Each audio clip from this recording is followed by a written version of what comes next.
and those who harbor them. Thank you. Good night, and God bless America. By November, it had become the sense among most 9/11 families that an independent investigation would be necessary to do what the Justice Department and the news media seemed unwilling to do. We felt that the country was at risk from terrorists and from incompetence, and maybe worse.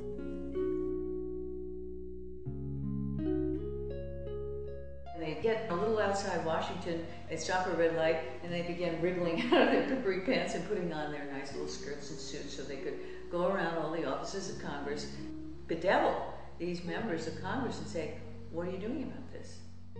Soon, a 9/11 Commission bill was being sponsored in Congress. Senator Tom Daschle said last week that you called him several times and urged him not to investigate the events of September 11th. Tom's wrong. He has, I think, in this case, well, let's say a misinterpretation.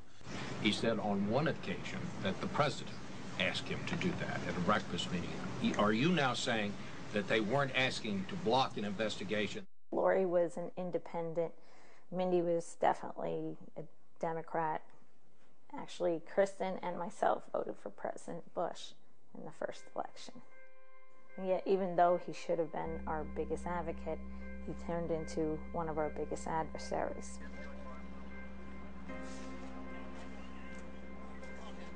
We still don't know what happened in those buildings. Sally partnered with widow Monica Gabrielle, who lost her husband Richard at the World Trade Center.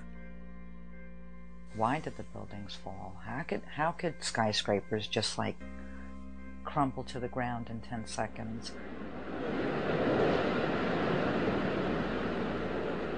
Never before or since had fire caused a steel-framed building to collapse.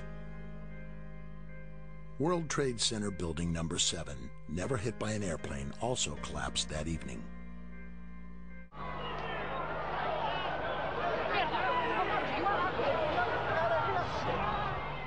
The largest structural collapse in world history, the largest loss of life on American soil since the Civil War, and not one governmental or elected official wanted to know why and how this happened.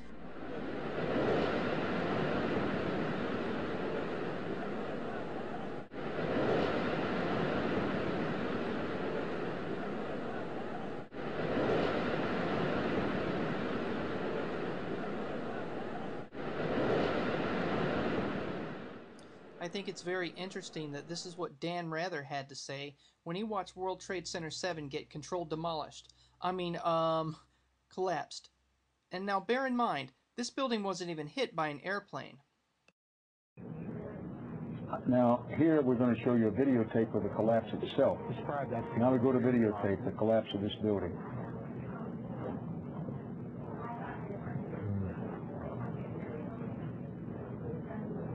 It's amazing. Amazing, incredible, pick your word. For the third time today, it's reminiscent of those pictures we've all seen too much on television before, when a building was deliberately destroyed by well-placed dynamite to knock it down. If you would like to get a sense on how a 47-story skyscraper could be blown up, controlled demoed, collapse in 6.5 seconds, then I would suggest going to this website, Architects and Engineers for 9/11 Truth. Or you could just do a YouTube search for Richard Gage and watch his lecture on the blown up, yeah.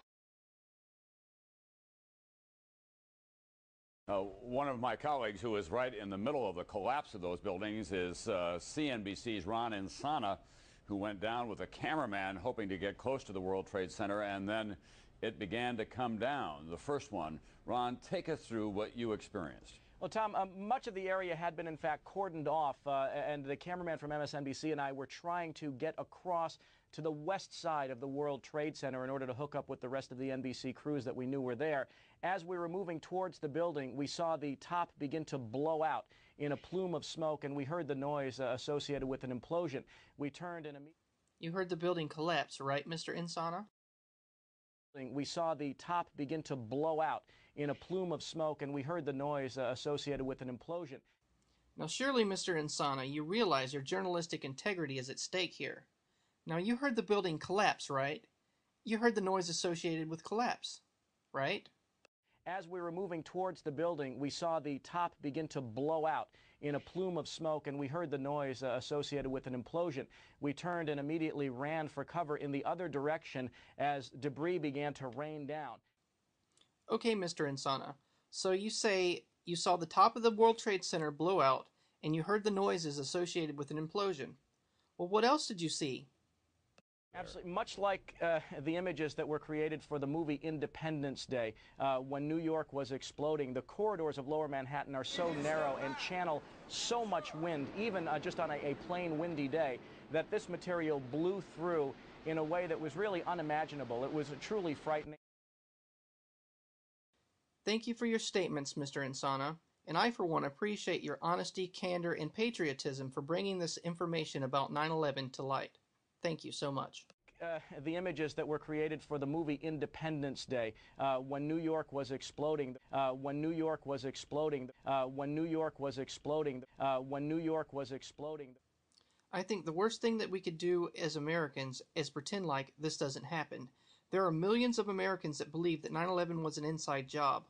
All we need do to allow this endless war on terror or global empire or resources or whatever it is they want is to remain complacent. This lie of 9/11 is all they have to justify all our foreign policy. All we need to do to allow them to turn this into a fascist state, reminiscent thereof of Nazi Germany, is nothing. Our complacency is our enemy. Get up, get involved, find a cause or an issue. It doesn't have to be 9/11. It can be anything. Just try and make the world a better place.